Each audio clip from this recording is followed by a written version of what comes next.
She comes. Okay, Risa, come here. Come.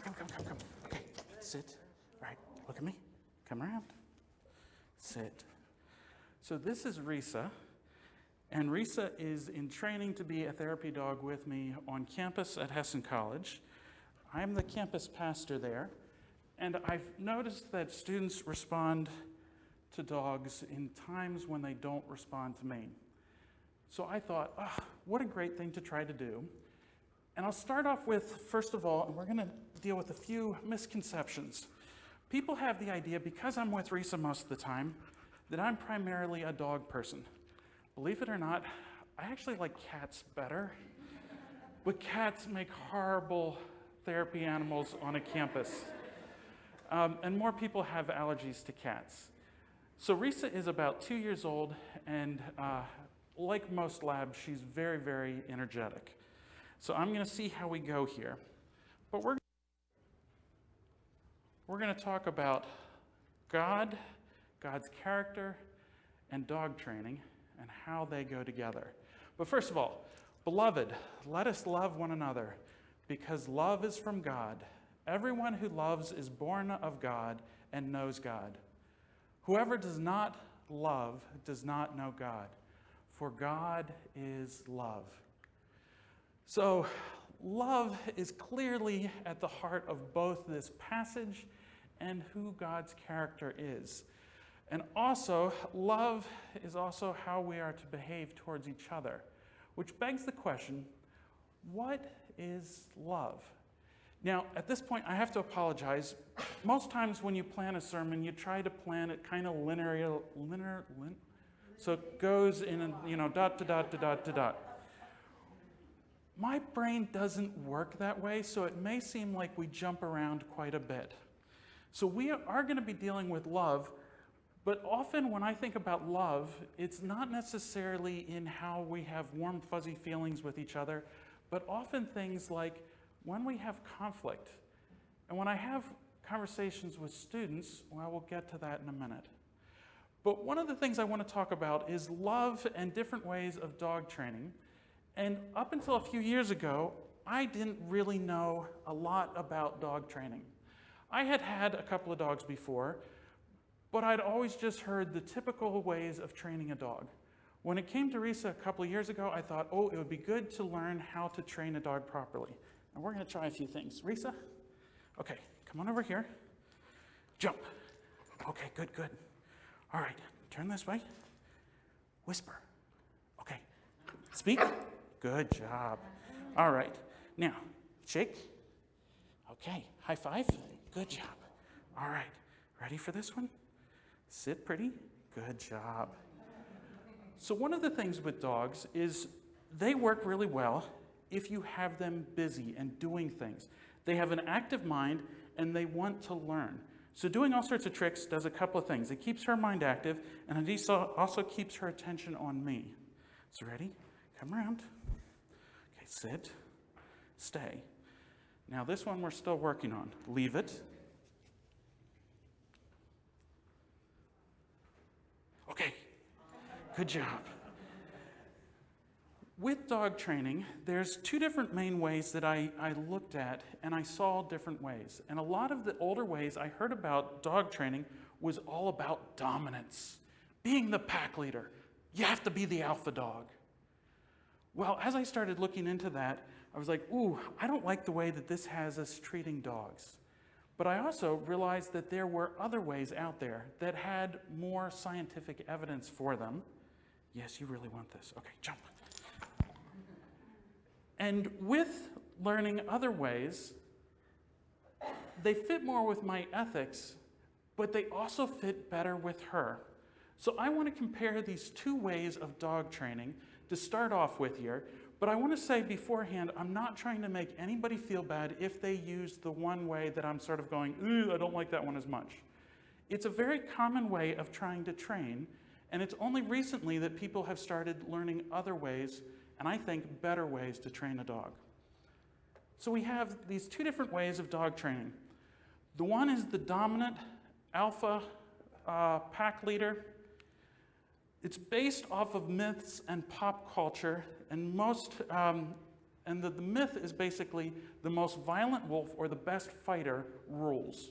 So we need to be that dominant wolf.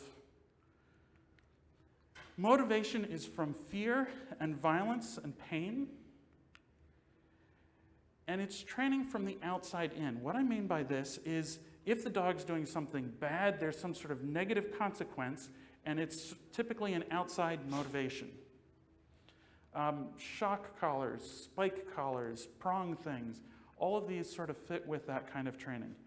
They sometimes seem effective, but it's short term, and it doesn't necessarily train the dog. It just means they don't want to do that action really much. So it treats the symptoms, but not the cause, and it works while the threat or the pain is in place. Typically, while a dog has like a shock collar on them, they'll obey, but as soon as you take that shock collar off, suddenly they don't want to listen. So and we mimic the myth of the wolf on how to train the dog. Now, I'm differentiating the wolf and the dog. This myth of how to train came from looking at wolves when they were brought into captivity. And they saw some dominance behavior, and it's the only time that it's ever been recorded in watching animals is with caged wolves. So not wolves in their natural habitat. And dogs, as being different from wolves, dogs have been trained to work with us. They're no longer wolves. They operate differently. Like you heard, their faces are differently. Their brains work better. They are trained specifically to look for us to guidance. So here's this other way of training. Modern research-based. It's based off of science and dogs, not wolves, behavior and what dogs need. Motivation is love, belonging, and care. Come here. Okay, down. Down, good, wait. Good. It trains from the inside out. This style helps the dog want to behave, want to connect, want to be a part of, if you want to say the pack, but really wants to be in better relationship with you. They look to us for direction.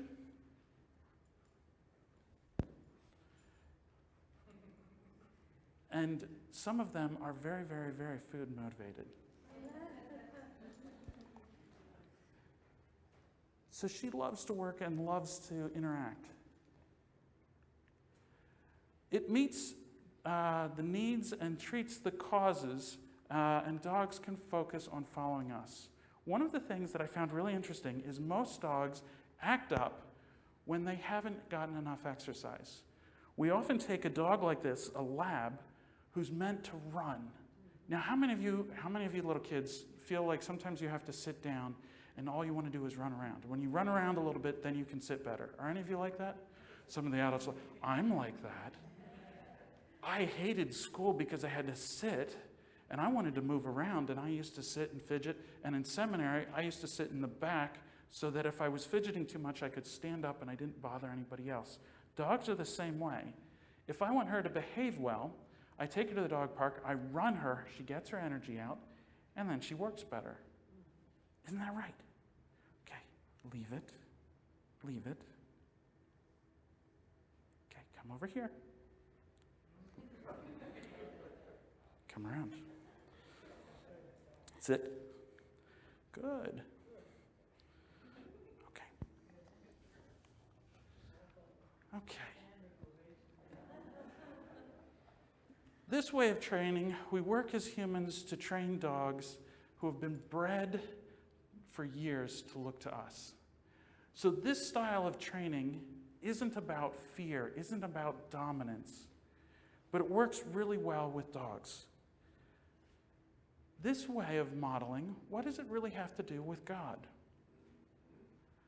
Well, for me, when I have conversations with students about who God is and God's character, and I start talking about this God of love, then they start saying, but wait a minute, why does God's love and God's justice not necessarily work together? They have this idea of God's justice that seems to be opposed to the idea of God's love. When I think about God's love, I go back to how I used to run camps. And I used to tell my counselors the best way that you can show love to our campers is in how we do our discipline, in how we do justice on campus. Yes, I'll give you food in a minute.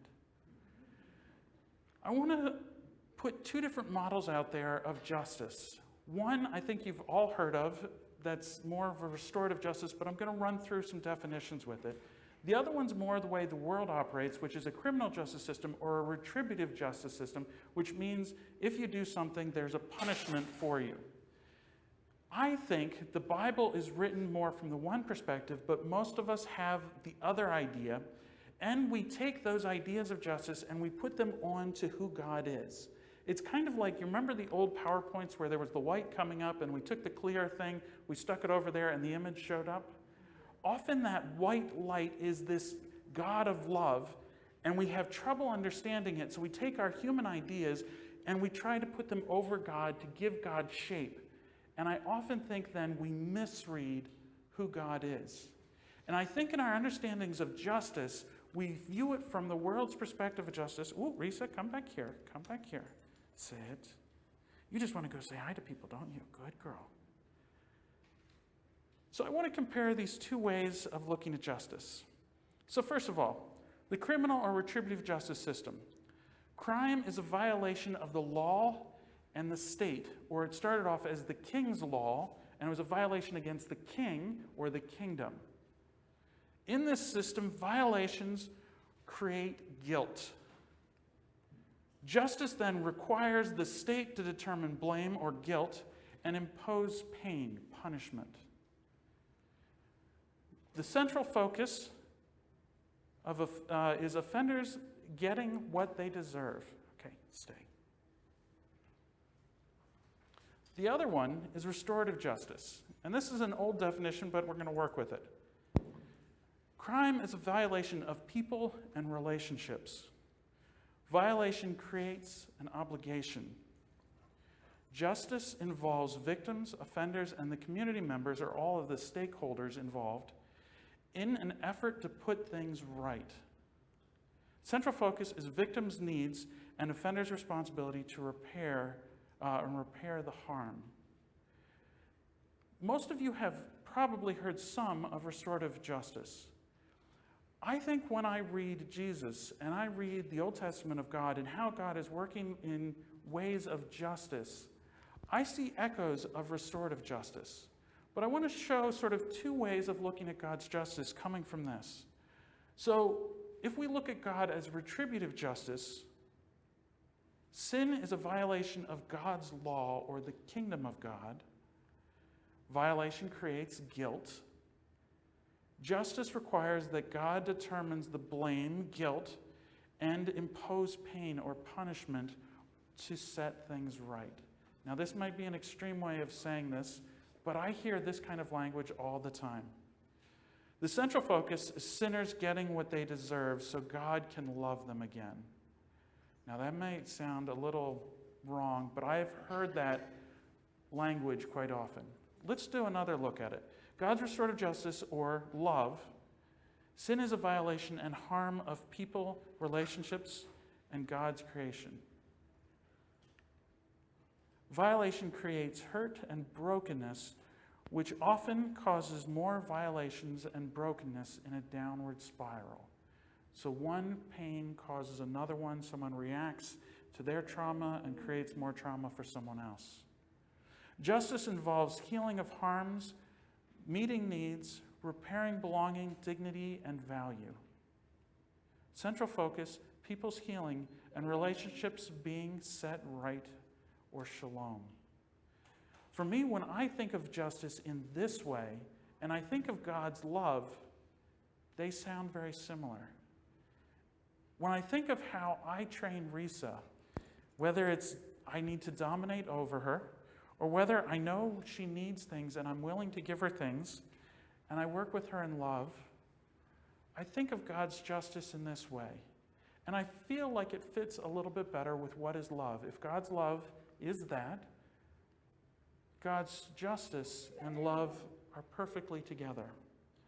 Carla, do you mind if I send Risa back to you? Okay. You see Carla? Go get her. Right in the back.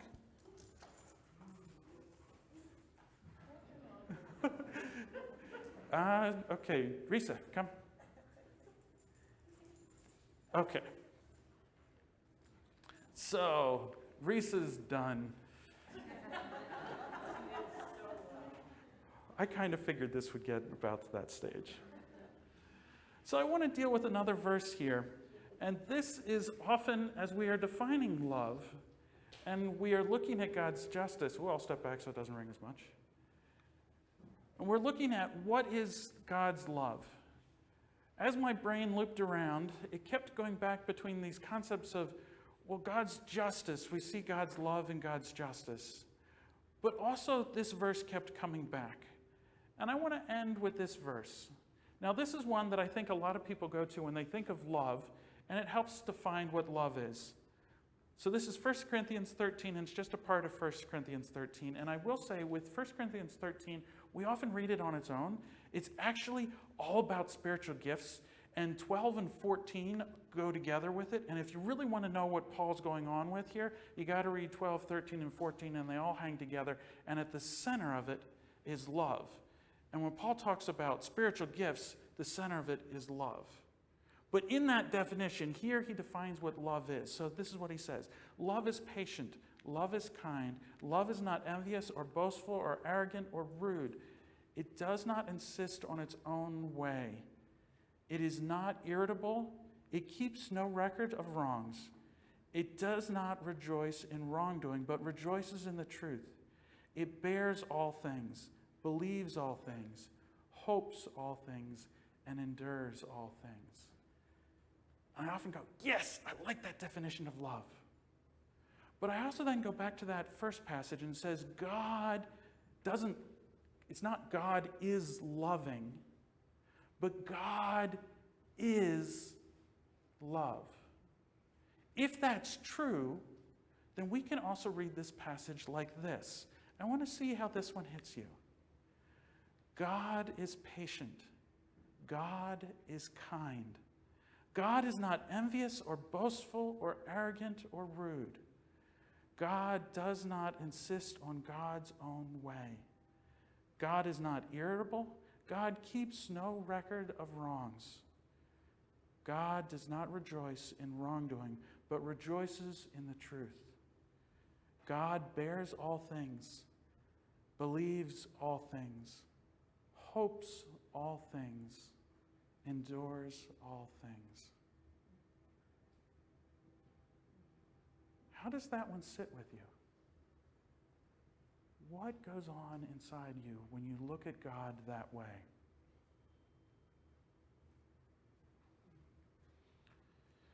Beloved, let us love one another, because love is from God. Everyone who loves is born of God and knows God. Whoever does not love does not know God, for God is love. So I want to leave you with two questions, and Reese is going to help me out here with this. So what is God or love asking of you today?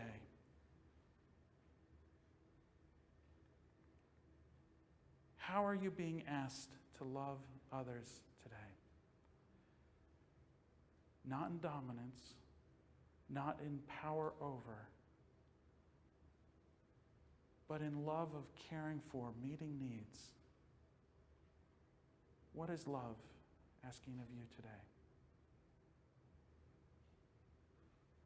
And I'll leave you there.